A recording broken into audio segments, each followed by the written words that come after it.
You burn the sauce and your first instinct is to blame the stove, the humidity, maybe even Mercury being in retrograde. But here is the truth nobody wants to hear. The stove did not do that, you did, and owning it is the whole game. Private chefs live in a weird bubble where the kitchen is somebody else's house and the client is basically watching you cook like it is a reality show. One tiny mistake and suddenly you feel like you are on the chopping block, except nobody is going to vote you off, they just want their dinner and the truth. Here is a wild fact most new caterers do not expect. Clients usually forgive mistakes way faster than chefs forgive themselves, because humans mostly just want to feel respected, not served a perfect souffle every single time. Think about the last time a waiter told you they messed up your order versus the time they just quietly swapped your food and hoped you would not notice. The honest one always feels better, even if the food itself was not perfect, because honesty builds trust faster than any garnish ever could. So how do you actually tell a client you scorched the salmon or ran out of the good olive oil? You say it plainly, you say it early, and you offer the fix before they even have time to panic. A lot of chefs think admitting a mistake makes them look weak, like some sort of kitchen villain origin story.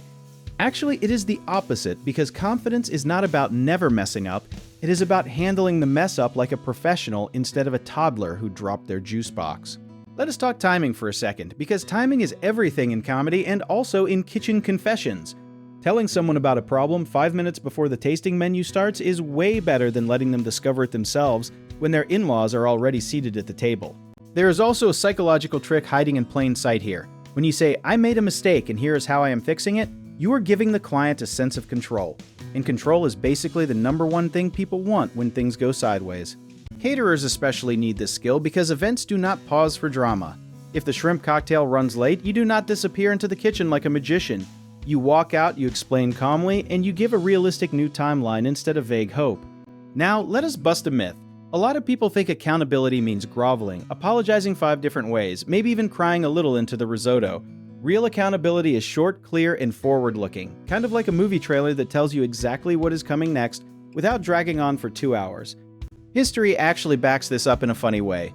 Restaurants that train staff to report problems immediately have fewer big blow-ups later because tiny, honest moments prevent giant, dramatic ones. Similar to how patching a small leak beats replacing your whole ceiling.